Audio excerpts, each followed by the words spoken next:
வழிகாட்டும் வாழ்வை மாற்றம் என்னும் நிகழ்ச்சிக்கூடாக மறுபடியும் உங்களை சந்திப்பதில் மிக மகிழ்ச்சி அடைகின்றேன். இந்த நிகழ்ச்சியை பார்த்து கொண்டு இருக்கின்ற உங்கள் அனைவருக்கும் ஆண்டவரும் இரட்சகருமாகிய இயேசு கிறிஸ்துவின் நாமத்தினாலே வாழ்த்துதல். வாங்க நாங்கள் இன்றைக்கு வார்த்தைக்கு செல்வோம்.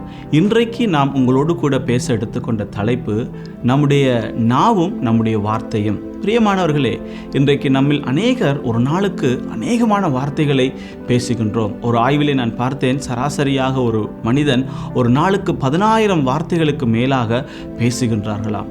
ஆச்சரியப்பட்டேன், இத்தனை ஆயிரம் வார்த்தைகள் நாங்கள் ஒரு நாளைக்கு பேசுகின்றோமா என்று.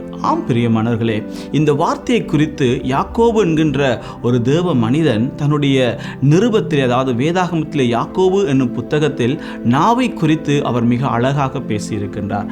நாவை நாங்கள் எவ்விதமாய் கட்டுப்படுத்த வேண்டும், அதை கட்டுப்படுத்துவதனால் கிடைக்கின்ற நன்மை, அதை கட்டுப்படுத்தாத பொழுது அதனூடாக கிடைக்கின்ற தீமை என்ன என்பதை மிக அழகாக பேசியிருக்கின்றார். ஆம் பிரியமானவர்களே, ஒரு கதையோடு கூட நாம் இந்த வார்த்தைக்குள்ளாக கடந்து செல்வோம்.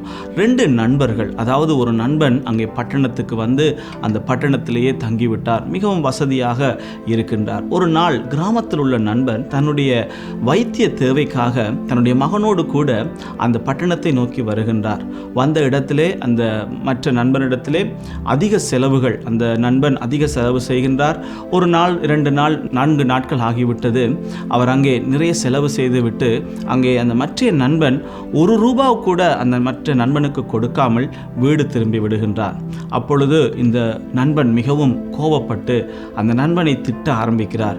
பார், இவன் வந்து என்னிடத்தில் இருக்கிற எல்லா பணத்தையும் செலவழித்து விட்டான், ₹1 கூட எனக்கு கொடுக்கவில்லையே, நான் எவ்வளவு செலவு செய்தேன் என்று சொல்லி அந்த நண்பனை திட்ட ஆரம்பித்தார்.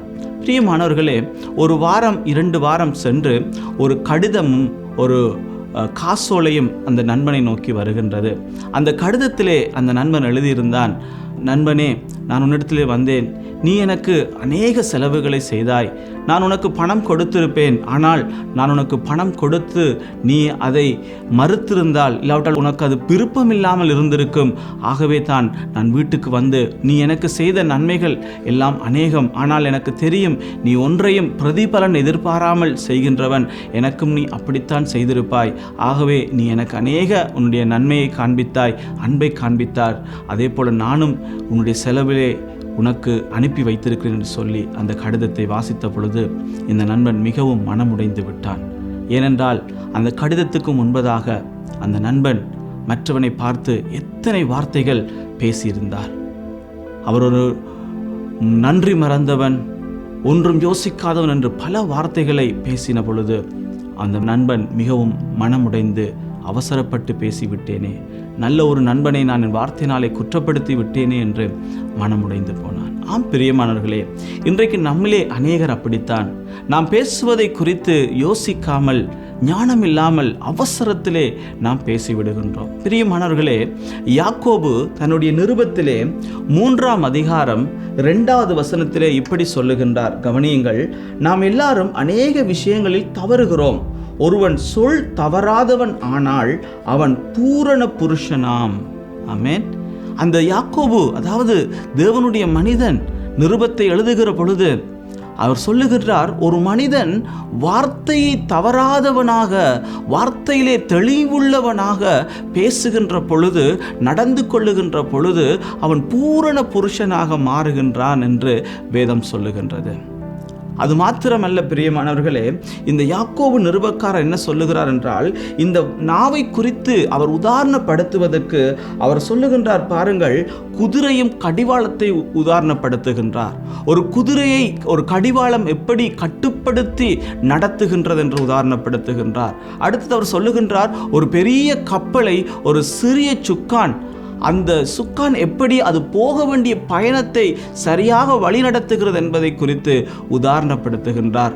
அடுத்த உதாரணம் ரொம்ப பயங்கரமானது. அது நன்மைக்கு ஏதுவானது இல்லை, அது அழிவுக்கு ஏதுவானதாக சொல்லுகின்றார். அதாவது ஒரு பெரிய காட்டை ஒரு சிறிய தீக்குச்சி, ஒரு சின்ன நெருப்பு அந்த பெரிய காட்டை எரித்து போடுகிறது. அதுபோல நம்முடைய வாயின் வார்த்தையும் சிறியதாக இருந்தாலும் அது ஒரு பெரிய அழிவை கொண்டு வரும் என்று அந்த நிருபக்காரன் எழுதி வைத்திருக்கிறார். பிரியமானவர்களே, ஆகவே நாம் வேதத்தில் இருந்து அதை வாசிக்கின்றபடியினால் நம்முடைய வாயின் வார்த்தைகளை குறித்து சற்று கவனமாக இருக்க வேண்டும். ஏனென்றால் இன்றைக்கு எங்களுடைய வாயின் வார்த்தையினாலே அநேக பாவங்கள் பிறக்கின்றன.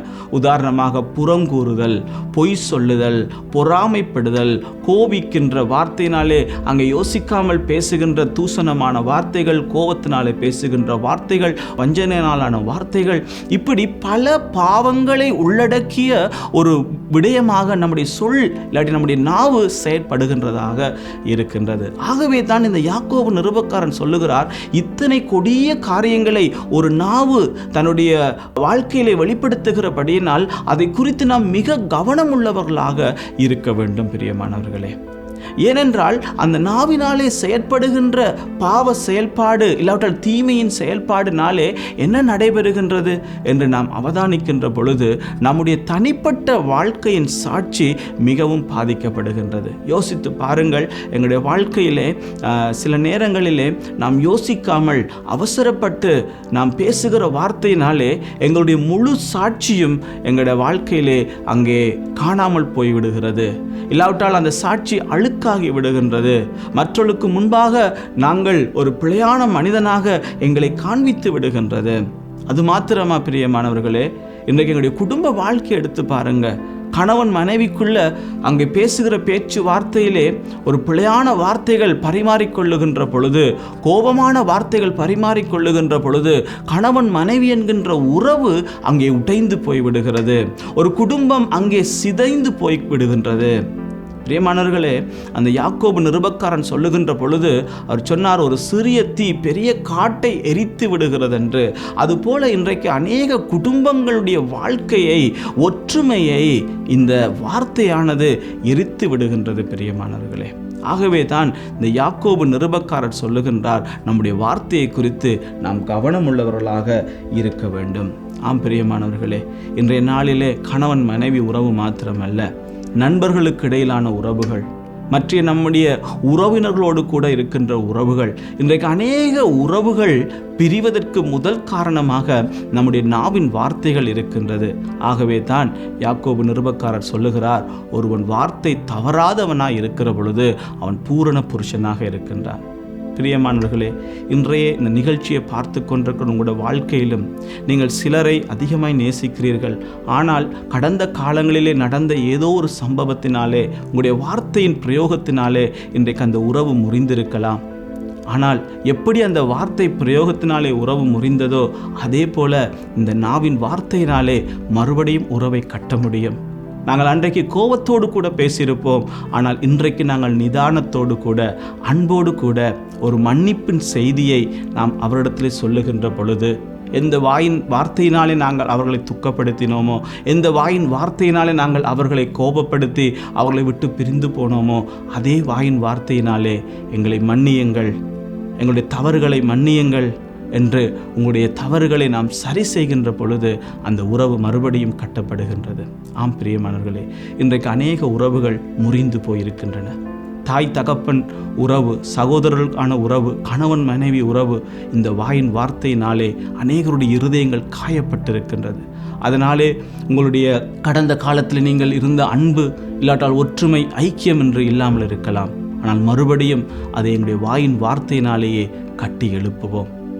ஆண்டவர் இந்த வாயின் வார்த்தையிலே இருந்து ஜீவனும் புறப்படும் என்று சொல்லியிருக்கிறார். எப்படி பிரச்சனைகளை இந்த வாயின் வார்த்தை கொண்டு வருகிறதோ அதே போல நல்ல காரியங்களையும் நம்முடைய வாயின் வார்த்தை கொண்டு வருகின்றது. ஆகவே பிரியமானவர்களே, இந்த நாளிலும் நம்முடைய வாயின் வார்த்தையினால் அநேக தவறுகளை செய்திருக்கலாம்.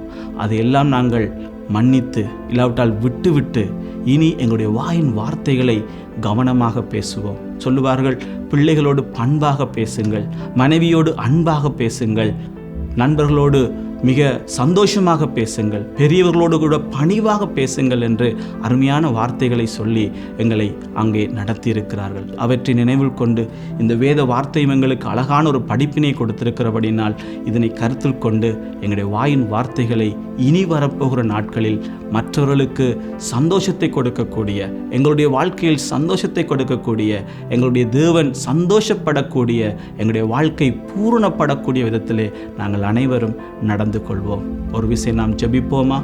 வானத்தையும் பூமியும் படைத்த சர்வ வல்லமையுள்ள பிதாவே, எங்களை உமது கரத்தில் ஒப்புக் கொடுக்கிறோம்.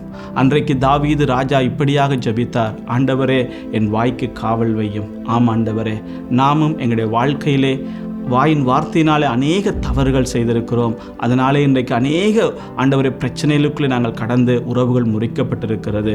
அவை எல்லாவற்றையும் மன்னித்து எங்களை நாங்கள் சரி செய்து கொண்டு, உடைந்து போன உறவுகளை சரி செய்து கொண்டு ஆண்டவரை பூர்ணத்துவத்துக்குள்ளாக நாங்கள் கடந்து செல்ல எங்களுக்கு உதவி செய்யும்படியாக இரட்சகர் இயேசுவின் நாமத்தினாலே ஜெபம் கேட்டு நிற்கிறோம் எங்கள் ஜீவனுள்ள நல்ல பிதாவே.